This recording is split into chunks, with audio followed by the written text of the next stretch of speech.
será, na verdade, uma conversa. A gente vai conversar porque nós estamos vivendo num momento crucial. Um dia, nós vamos falar assim, talvez para um irmão aqui da congregação, ou talvez vamos falar para Daniel, para José. Eu não imaginava que aquela reunião no sábado seria a nossa última reunião naquele sistema de coisas. Eu não imaginava. Um dia vai ser a última reunião nossa. E está muito em breve. Está muito próximo isso. Nesse discurso, nessa conversa, nós vamos querer entender que o Salão do Reino, estar com os nossos irmãos, deve ser um bálsamo para nós, deve ser uma fonte de encorajamento para nós.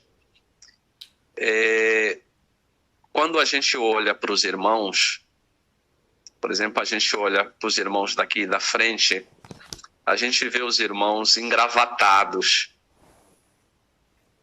bonitos. A gente vê as irmãs com cabelos encaracolados, algumas, outras fizeram aplique. E dá uma sensação que ninguém tem problema. Essa é a sensação que a gente tem, que ninguém tem problema. A gente não imagina que esses rostos engravatados, ou aquela irmã que fez o aplique e colocou o batonzinho, da casa para o Salão do Reino, talvez ela tenha chorado. E aí ela chega aqui no Salão do Reino, quando está próximo do Salão do Reino, ela enxuga as lágrimas e chega sorrindo. Tem feridas que outros não enxergam. E tem machucados que não sangram. Por isso que nós vamos precisar entender na nossa conversa o poder da bondade e o poder do amor. Que tipo de servo Jeová quer que eu seja como ancião? Que tipo de servo Jeová quer que eu seja como irmão? Existem dois tipos de testemunhas de Jeová. Dois tipos de servos de Jeová. O justo e o bom. O justo e o bom. Então, que servo eu vou ser? Ou eu sou o justo? Ou eu sou o bom? Em Romanos capítulo 5, a Bíblia fala que existe uma diferença entre esses dois tipos de pessoas. Romanos capítulo de número 5. Dá só uma olhadinha, por favor. E nós temos uma enciclopédia que chamamos de Perspicaz, Estudo Perspicaz das Escrituras. E ela define o que é uma pessoa justa, um servo justo, e o que é um servo bom. Agora, eu e você vamos escutar essa conversa, vamos nos perguntar: que tipo de servo de Jeová eu sou? Que tipo de servo de Jeová eu entendi nessa conversa que Jeová quer que eu seja? Então, é uma conversa de reflexão, de escrutínio pessoal. Nós estamos vivendo num tempo de refinamento. Romanos capítulo 5, vamos ver o que a palavra de Deus fala no versículo de número 7. Preste atenção na expressão inicial do versículo. Dificilmente alguém morreria por um justo. Dá uma paradinha. Percebeu a expressão? Dificilmente alguém morreria por um justo. Sabe o que é um justo? A enciclopédia que mencionamos define um justo assim: uma pessoa que cumpre as obrigações. Ele é equitativo, imparcial, honesto, não é culpado de transgressão ou de imoralidade. E é até conhecido pela sua integridade. É justo.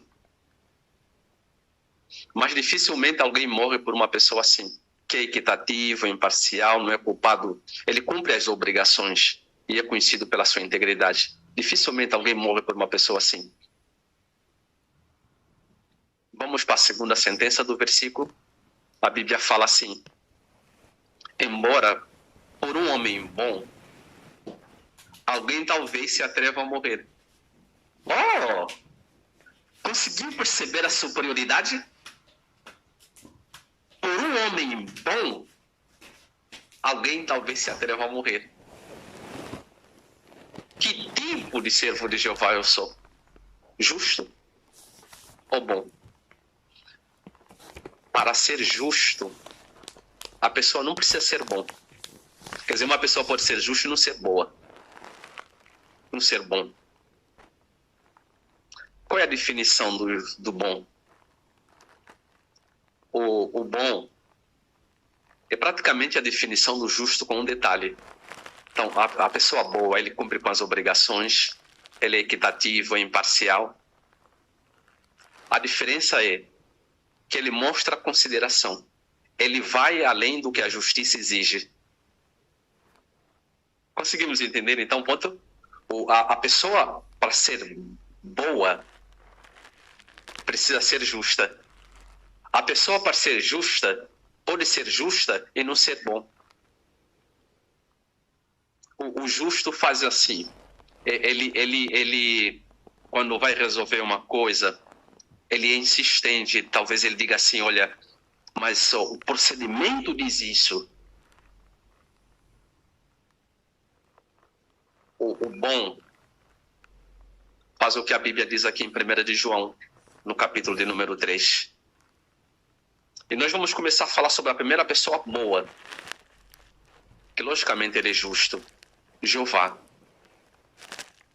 1 de João, capítulo de número 3.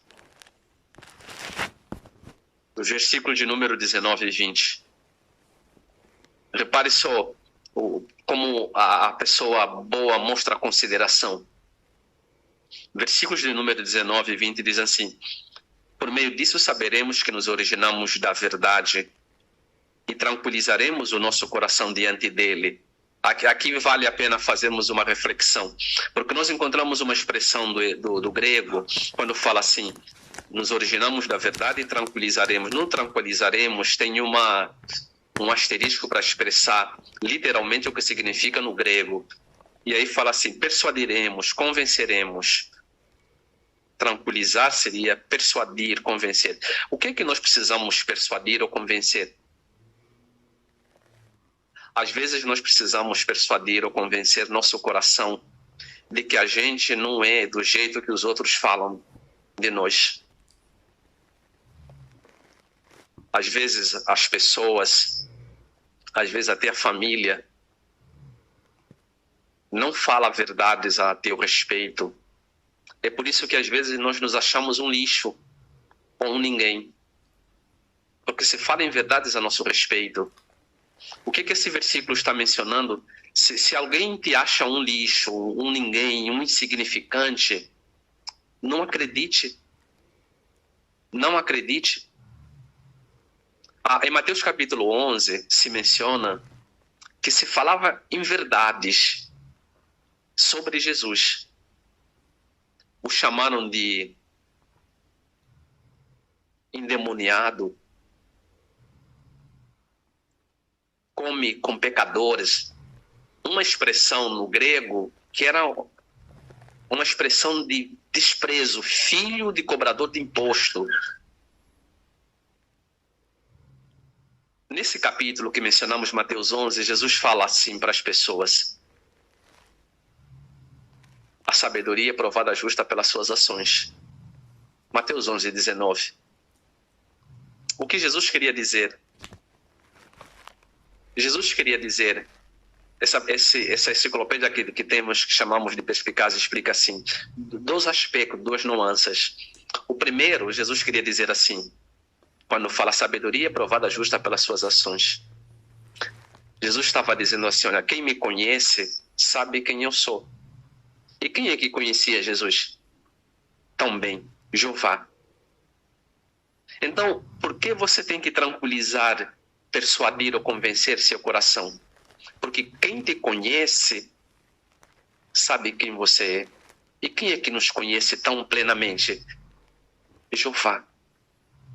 Outra nuance que Jesus queria dizer quando fala que a sabedoria é provada justa pelas suas obras, Jesus queria dizer assim, que o tempo ia mostrar quem ele era. Às vezes tudo que nós precisamos fazer, queridos irmãos, é perseverar, é continuar a ser uma pessoa boa, é continuar a agradar a Jeová, deixar que o tempo fale sobre você. Então, o primeiro ponto que nós estamos aprendendo é: se alguém insinua que você não vale, ou se alguém tira de você, tenta tirar de você sua dignidade, não larga a chave da sua relação com Jeová, que te dá felicidade. Convença, persuade você mesmo que Jeová te conhece melhor do que qualquer pessoa, melhor do que o cônjuge, melhor do que os irmãos, melhor do que qualquer pessoa. Jeová nos conhece. O versículo de número 20 fala de uma luta árdua que cada um de nós temos. Versículo de número 20. O versículo nos mostra assim que às vezes nós não lutamos contra o que os outros falam. Às vezes nós lutamos contra nós mesmos. Veja isso no versículo de número 20.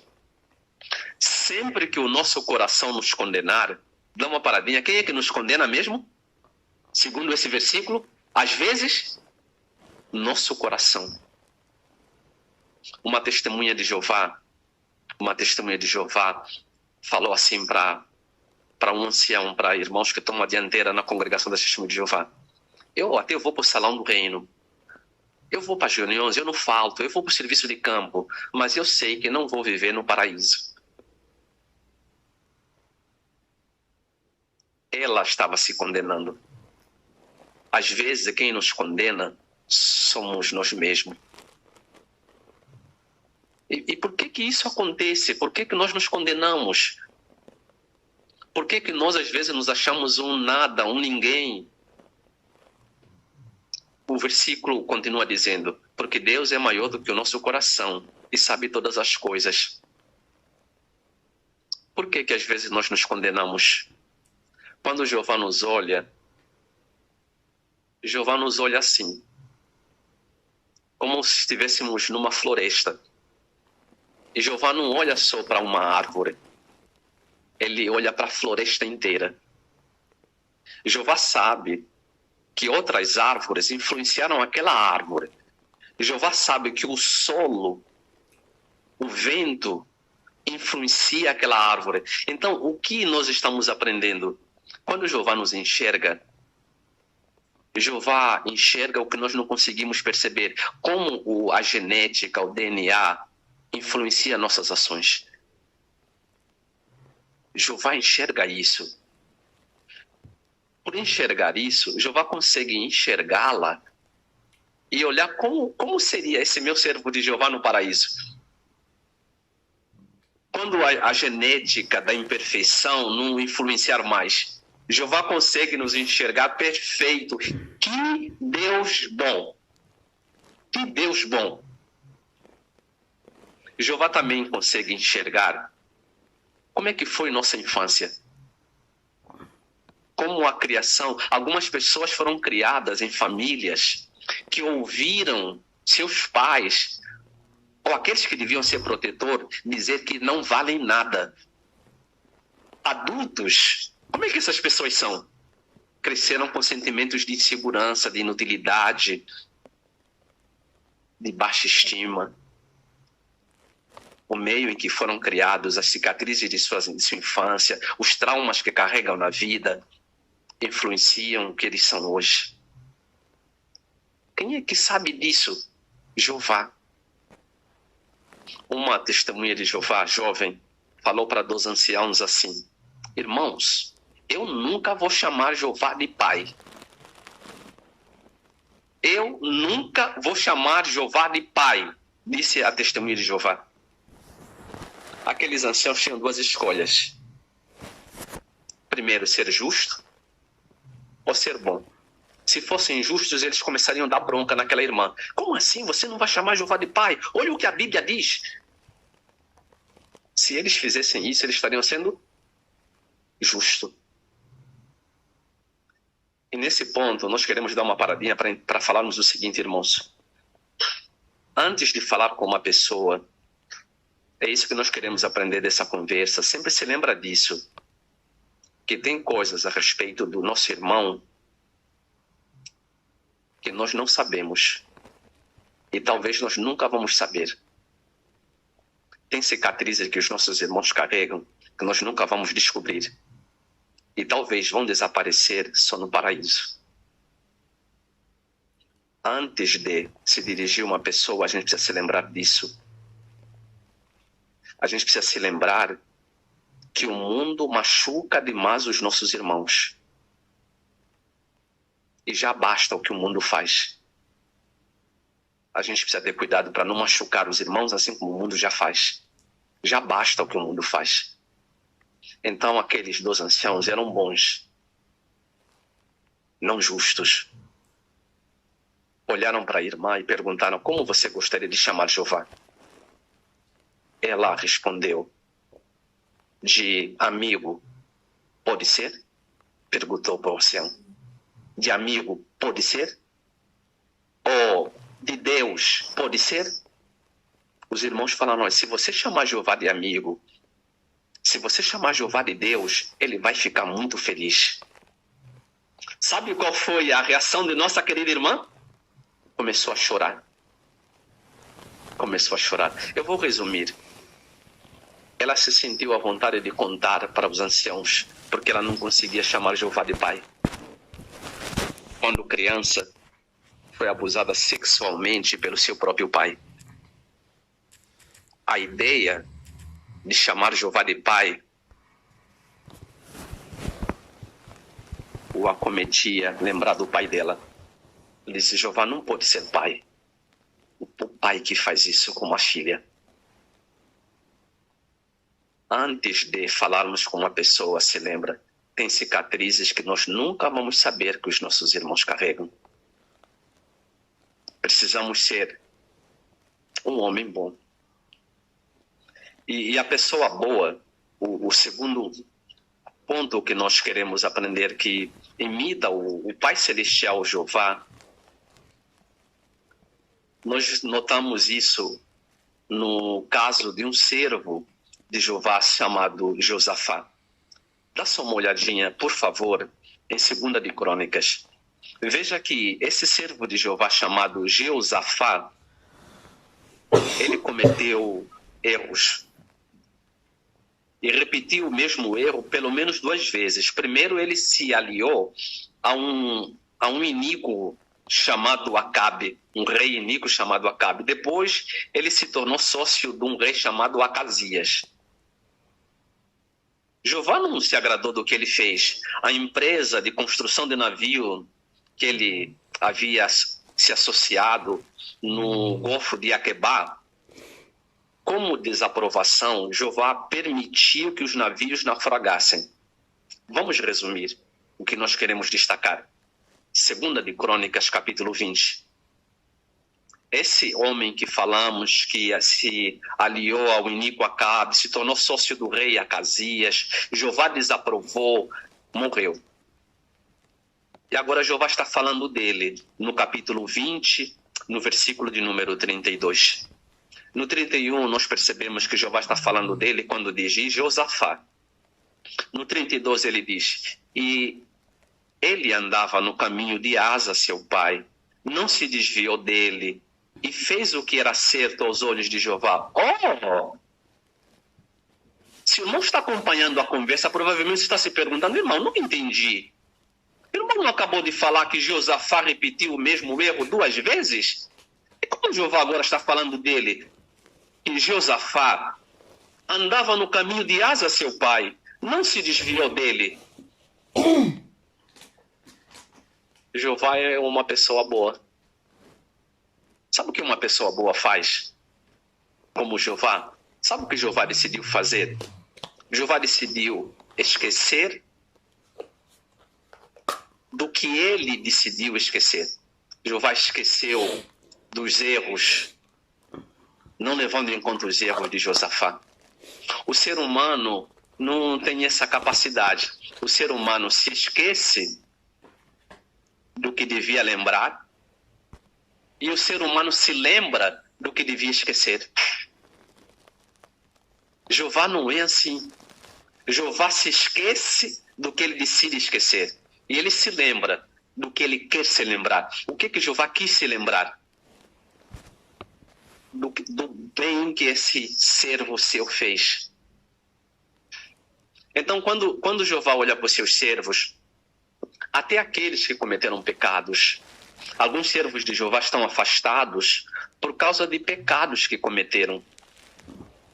Se um servo de Jeová está afastado por causa de pecados que cometeu e se acha um nada, um lixo, o que nós gostaríamos de falar, na verdade, o que Jeová gostaria de falar para esse seu servo que está afastado por causa de um erro, de um pecado que cometeu? Veja o que a Bíblia fala no Salmos 86. Salmos 86. Se você, querido irmão, está afastado, o que Jeová quer falar para você? Por favor, Salmos 86, versículo de número 5. Lemos assim: porque tu, ó Jeová, és bom e estás sempre pronto a perdoar. É imenso o teu amor leal por todos os que te invocam. Se você foi desassociado, se você foi repreendido, se você cometeu pecados no passado, olha o que Jeová está dizendo. Jeová está dizendo: eu sou bom, estou pronto a perdoar. Então, volte, por favor, para esse Deus. Volte para Jeová. Não existe pecado que o sacrifício do Cristo não perdoa quando há base por causa do verdadeiro arrependimento. Então, volte para Jeová. E quando você conversa com os representantes de Jeová, que a Bíblia chama os anciãos, depois que conversar com eles, fique com a cabeça erguida, olhe para frente e continue adorando o bom Deus Jeová. Como podemos mostrar o poder do amor e da bondade imitando os exemplos de Jeová? Em Marcos, no capítulo 5, Marcos capítulo 5. Aqui em Marcos, no capítulo 5, nós queremos guardar o seguinte, irmãos. Quando os outros não te entenderem, quando outros não nos entenderem, não deixe que a chave da sua felicidade dependa de outra pessoa. Sempre queremos lembrar disso. Tem uma pessoa que enxerga tudo.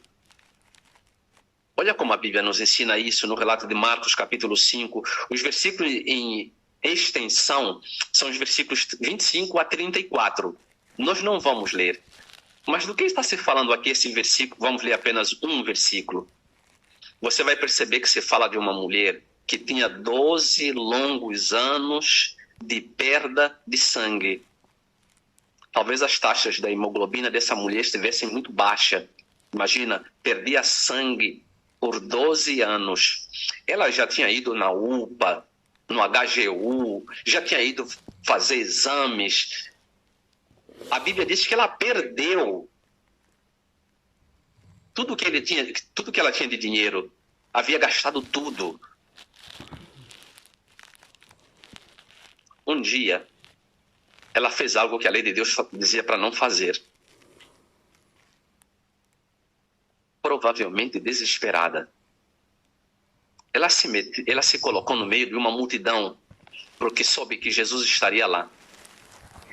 No versículo de número 34, nós queremos mostrar um detalhe para os irmãos. Vamos ver esse detalhe? Portanto, Marcos, no capítulo de número 5. Veja o detalhe que nós queremos compartilhar com os presentes. Porque queremos destacar esse ponto. Veja o versículo de número No 30 fala, imediatamente Jesus percebeu que havia saído o poder dele. E ele se virou na multidão e perguntou: quem tocou nas minhas roupas? Diz o versículo 35. E aqui tem uma joia que nós queremos entender, irmãos. Quem curou essa mulher? Foi Jesus? Foi a fé daquela mulher? Essas respostas podem estar certas. Mas no contexto do que aconteceu, nenhuma delas é a verdade. Nem Jesus curou aquela mulher, nem foi simplesmente a fé dela. Por que sabemos que Jesus não curou aquela mulher? Você percebe na pergunta, quem tocou na minha roupa? Jesus nem sabia quem havia tocado na roupa dele. Ele nem sabia. Até que a mulher se apresentou e disse, fui eu, Senhor. Então, quem viu aquela mulher indo na UPA, no HGU? Quem viu aquela mulher fazendo exames? Quem viu aquela mulher desesperada, que havia perdido sangue por 12 anos? Não foi Jesus. Quem viu aquela mulher desesperada no meio da multidão e tocando, pensando, eu preciso tocar na roupa de Jesus? Quem viu? Quando ninguém mais tinha visto? Jeová. Querido irmão, se ninguém vê o que você passa, e quando você está nos quatro cantos e você chora, eu não vejo. Mas quem é que vê? Quando ninguém mais vê, lembra-se, Jeová, o Deus bom, vê. E ele tem empatia. Ele vai nos ajudar. Nós só precisamos confiar nele. E adorar esse Deus bom, Jeová. Então, o que é que nós aprendemos? Como é que nós podemos aplicar isso como servos de Jeová? Deixa eu contar uma coisa para os irmãos. Porque lembra que nós mencionamos que nós queremos combinar para nos esforçarmos, não machucar os irmãos? Porque já basta o que o mundo está fazendo. Tem uma reunião que nós chamávamos no passado de Escola do Ministério Teocrático. E numa dessas reuniões, o irmão que dirigia chamávamos de superintendente da escola. E esse irmão estava dirigindo a escola. Quando uma irmã fez parte e não fez muito bem. Ela fez parte aqui na tribuna, aqui no palco e não fez muito bem. Quando acabou, o irmão, baseando-se num livro que chamávamos de Manual da Escola, falou que ela merecia levar um A. O A significava aprimore. E quando a pessoa fazia bem, ganhava um B, de bom. Quando a pessoa que não fez o bem melhorava, na próxima vez ganhava um M, melhorou. Numa folha que tínhamos, que chamávamos de folha da escola, folha de conselho. Bom, vamos resumir. O dirigente da escola se dirigiu para a irmã e disse, olha, baseado aqui no manual da escola, você merece um A de aprimore. Aquela irmã começou a chorar. Um ancião bom, com a mentalidade de Jeová e de Jesus, se levantou. Aí o irmão anunciou o próximo, que ia fazer o discurso de número 4. Aí o ancião se levantou, se sentou do lado do ancião, o superintendente da escola, e falou para ele, irmão, você percebeu quando deu conselho para a irmã fulana, que a irmã fulana estava chorando? Aí ele falou, percebi. Então o irmão falou assim, olha, faz o seguinte, dê um B para ela parar de chorar. Aquele irmão falou, não, mas eu me baseei no manual da escola. Uma reflexão. Ele estava sendo bom ou justo? Estava sendo justo. A pessoa justa, para ele, papel, é mais importante do que gente. Procedimentos é mais importante do que pessoas. Aquele irmão falou para ele, o ancião bom, falou para ele, irmão, se tudo que a nossa irmã precisa para parar de chorar é levar um B, dá um B para a irmã. Eu posso repetir. o que o irmão falou, o que o ancião com a mentalidade do Cristo falou, se tudo que a nossa irmã precisa para parar de chorar é ganhar um B, dá um B para a irmã. Felizmente, aquele ancião também era bom. Ele estava tendo seus momentos de justiça, mas ele refletiu, ele subiu no palco, olhou para a assistência e falou para os irmãos: olha, me equivoquei no conselho que eu dei para a irmã fulana. Sou uma pessoa boa, voltar atrás. E ele era um ancião bom. Voltou atrás e disse: me equivoquei. A irmã fulana de fato merece B. Ele falou. Vamos resumir, mas vou resumir. Acabou a reunião. Aquela irmã se dirigiu ao superintendente da escola e contou as coisas que os nossos olhos não veem. É isso que nós queremos entender. Tem coisas que os nossos olhos não veem e talvez nunca verão. As feridas que os nossos irmãos carregam. Como é que o marido daquela irmã está tratando a irmã? Como é que o filho, o que ela está passando em casa? Tem coisas que a gente não vê. Então aquela irmã contou algumas coisas. Olha, meu marido falou para o irmão, rasgou meu esboço. Um papel igual a esse, onde nós vemos a sequência do discurso. O marido era descrente, não era testemunha de Jeová. Tinha rasgado. Por isso que ela estava muito nervosa. E ela falou mais. E me agrediu fisicamente, me deu um tapa. Quando o irmão me deu um A, eu falei: Jeová, meu marido rasgou o esboço. Levei um tapa. E ainda chego aqui e levo um A. Mas quando o irmão me deu um B, eu falei para Jeová, sentada, nem ligo pro tapa que eu levei. Eu posso dizer para os irmãos qual foi a reação daquele ancião? Começou a chorar copiosamente. Se tudo que os nossos irmãos precisam para parar de chorar é ganhar um B, dê um B para os irmãos. O homem bom faz isso. O Cristo, o Filho de Deus, aprendeu com o Pai. Veja um episódio aqui em Mateus. Como Cristo aprendeu com seu Pai Jeová. Que precisamos ser bom. Mateus capítulo de número 26. Olha a seguinte situação que o Cristo passou. Um servo de Jeová, imagina um irmão na congregação. Alguém perguntou para um irmão, naquela ocasião, Mateus capítulo 26 menciona isso. Você conhece esse homem?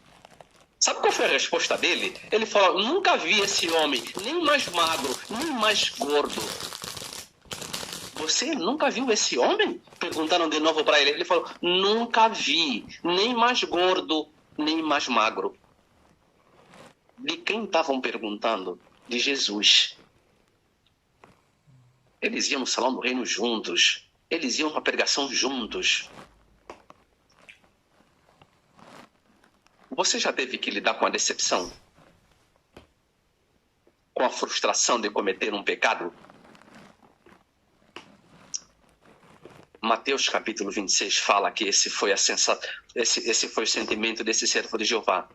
Mateus capítulo 26, versículo 75. Mateus 26, 75. Lemos assim: e Pedro, aquele homem que falou que nunca tinha visto Jesus nem mais magro, nem mais gordo, se lembrou do que Jesus tinha dito antes de o galo cantar: você me negará 3 vezes. Então ele saiu e chorou amargamente. Imagine Pedro naquelas ruas estreitas de Jerusalém, chorando amargamente. E ele nunca mais ia ver Jesus fisicamente. Quando alguém comete um pecado, uma falha, a frustração de não conseguir atingir o propósito de Jeová é muito grande. Será que Jesus teria empatia por esse homem? Será que Jesus seria justo? Ou seria uma pessoa boa? A resposta foi dada 3 dias incompleto na sua ressurreição. Cristo enviou um anjo para falar com as mulheres sobre a sua ressurreição. Preste atenção num detalhe. da bondade do Cristo, em Marcos capítulo 16. Marcos capítulo 16. Preste atenção. O anjo enviado por Jesus para falar com as mulheres sobre a ressurreição dele e com seus discípulos. Versículo de número 7. Marcos capítulo 6, versículo de número 7, diz assim.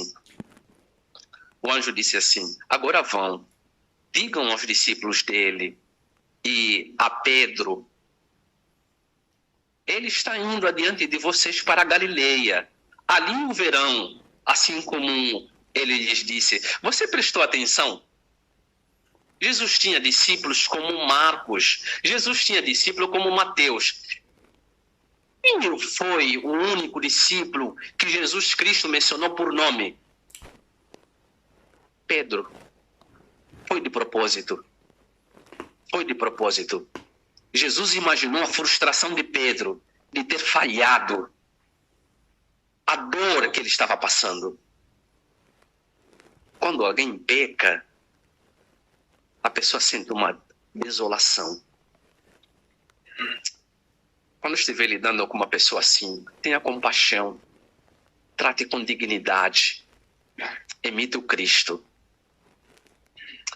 Nós ficamos imaginando aquelas mulheres chegando na sala onde os discípulos estavam reunidos e deram a mensagem de que Cristo pediu para se encontrar com ele lá na Galileia. Daí eles se dirigem ao irmão Pedro e dizem: Pedro, Jesus disse para você encontrar com eles na Galileia. Pedro está no céu nos escutando agora. Nós imaginamos que Pedro deve ter perguntado para aquelas mulheres: ele falou meu nome? E as mulheres falaram: ele falou seu nome. Não, direitinho, por favor, me fala como é que ele falou. E aquelas mulheres devem ter contado para Pedro: olha, ele disse assim, olha, falem aos discípulos dele. E ele disse: e a Pedro? Será que Pedro começou a chorar naquela hora? Será que Pedro levou a mão para os céus e começou a agradecer a Jeová pela compaixão dele, de Cristo por ele? Pedro percebeu que Jesus era uma pessoa boa. Pessoas são mais importantes do que procedimentos. Qual é a conclusão que Jeová quer falar para nós, queridos irmãos? O verdadeiro amor faz com que a gente seja uma fonte de encorajamento para os nossos irmãos. Esse tipo de amor faz com que a gente entenda que justiça sem amor torna a pessoa insensível. Justiça sem amor torna a pessoa insensível. Fé sem amor torna a pessoa fanática. Poder, como nós temos como ancião, sem amor, torna a pessoa bruta. Poder sem amor torna a pessoa bruta. Dever sem amor torna a pessoa impaciente. Ser organizado sem amor torna a pessoa tacanha. Então, o que Jeová está falando para nós, vamos mostrar sempre, no mundo que espizinha os nossos irmãos, o poder da bondade e do amor.